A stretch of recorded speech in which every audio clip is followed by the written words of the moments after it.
আপনি লিখেছেন শরীকে কোরবানি দিলে সবাইকে কি সমান টাকা দিতে হবে, কেউ কম বেশি দিতে পারবে?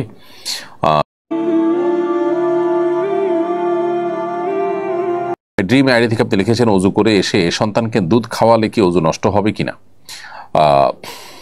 অজু দুধ পান করানোর কারণে নষ্ট হবে না, কারণ অজু ভঙ্গের বিষয়টি আমাদের শরীর থেকে অপবিত্র কোনো বিষয় বের হওয়ার সাথে সম্পৃক্ত।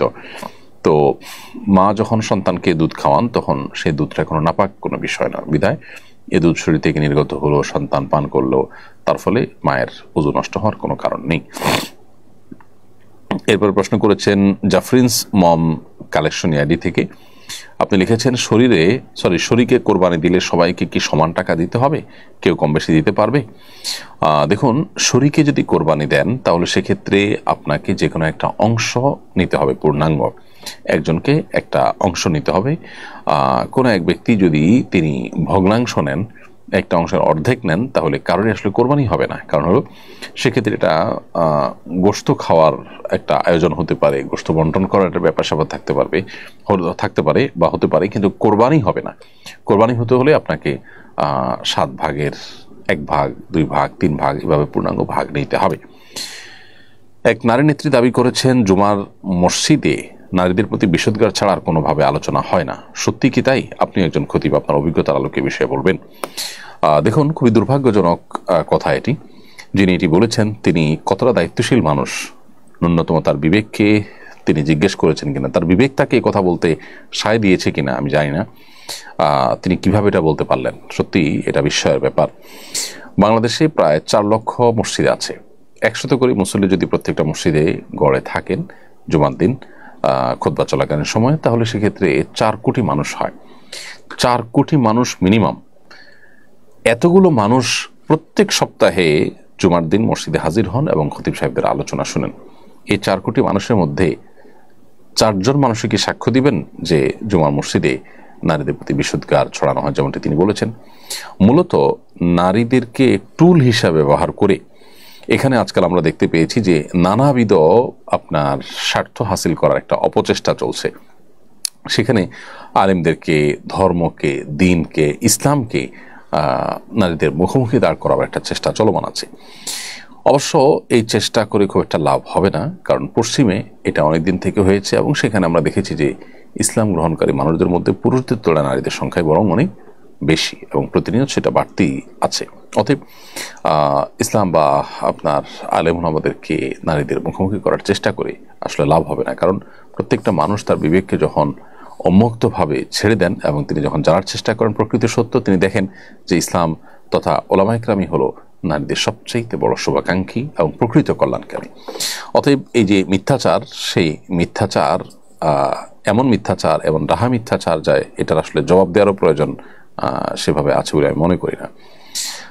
কারণ 4 কোটি মানুষ প্রতি সপ্তাহে যেখানে জুমার নামাজ পড়েন, মসজিদগুলো থেকে যৌতুকের বিরুদ্ধে আলোচনা হয়, নারীদের প্রতি নির্যাতনের বিরুদ্ধে আলোচনা হয়, তাদের শরীয়ত ইসলাম যে তাদের মর্যাদা দিয়েছে, তাদের অধিকার দিয়েছে, সেগুলো নিয়ে আলোচনা করা হয়। সেই মিম্বর সম্পর্কে এই ধরনের বিষোদ্গার, এটা সত্যি দুঃখজনক। জিহাদউদ্দিন আপনি লিখেছেন বর্তমান সমাজের অনেক পরিবারে শাশুড়ি ও বউয়ের মাঝে কলহ লেগে থাকে, এ ধরনের সমস্যার সমাধানের উপায়টা কি? বেশিরভাগ পরিবারগুলোতেই দাম্পত্য কলহ মূলত বউ শাশুড়িকে ঘিরেই শুরু হয় এবং এটির ফলশ্রুতিতে কত ছেলে যে এ পর্যন্ত আত্মাহুতি দিতে হয়েছে বা তারা আত্মহত্যার পথ বেছে নিয়েছেন অনাকাঙ্ক্ষিতভাবে, অপ্রত্যাশিতভাবে, সেটা আসলে বলার অপেক্ষা রাখে না। তো বউ শাশুড়ির মাঝে যে কলহ, এই কলহ দূরের উপায়টা কি? এটা দূরের উপায় হলো প্রত্যেকটা মানুষের দায়িত্ব আছে, তার কর্তব্য আছে এবং তার অধিকারের সীমারেখা আছে। এটার জানাশোনা বাড়াতে হবে, এটার আলাপচারিতা বাড়াতে হবে, সচেতনতা সৃষ্টি করতে হবে। আমাদের দেশে যারা মারা সন্তানকে অনেক বেশি ভালোবাসেন, সবার চেয়ে বেশি ভালোবাসেন সন্দেহাতীতভাবে, কিন্তু এই ভালোবাসার কারণে সন্তানকে অনেক সময় মা এমন বেশি আগলে রাখেন যেটা আসলে মা হিসাবে তার অধিকারের সীমা ছাড়িয়ে চলে যায়। যেমন বিয়ের পর ছেলে তার স্ত্রীকে নিয়ে সংসার যখন করা শুরু করে, অনেক মা চান যে প্রত্যেকটা বিষয়ে তার সাথে কথা বলা হবে, তিনি সব কিছু শুনবেন, বলবেন। এটা অনেক ক্ষেত্রেই বাড়াবাড়ি, মায়েদের এটা বোঝা উচিত।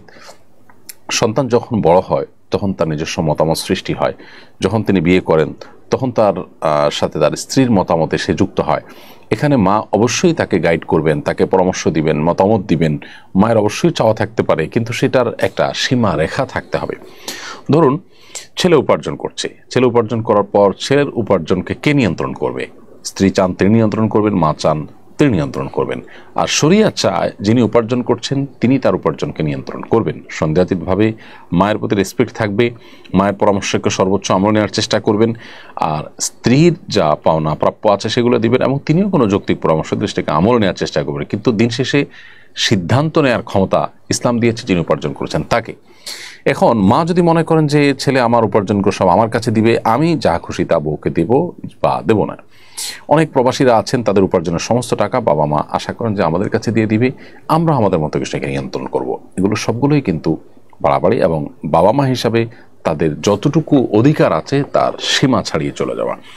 সন্তানের প্রতি বাবা মা যদি জুলুম করেন তাহলে সেক্ষেত্রে আল্লাহর কাছে কিন্তু জবাবদিহিতার মুখোমুখি হতে হবে, সে বাবা মার কিন্তু বিচার হবে। অতএব এই মাত্রা জ্ঞানটা আমাদের মধ্যে খুবই কম, এবং এর কারণেই কিন্তু কলহগুলো বেশিরভাগ ক্ষেত্রে হয়ে থাকে।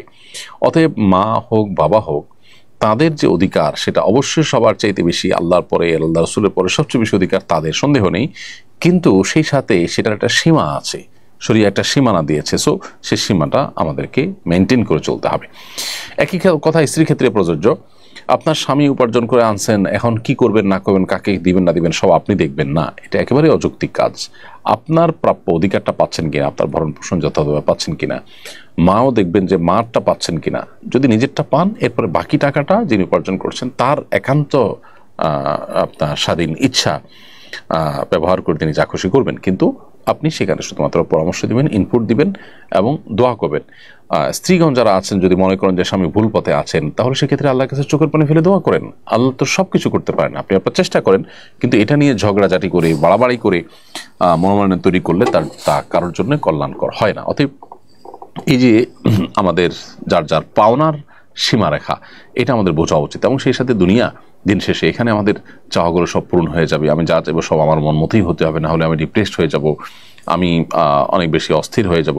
এটা একেবারেই একজন ইমানদারের সাথে যায় না। বিধায় আমাদের সহনশীল হতে হবে, ধৈর্যশীল হতে হবে, তাহলে ইনশাআল্লাহ এই পারিবারিক কলহগুলো কমবে।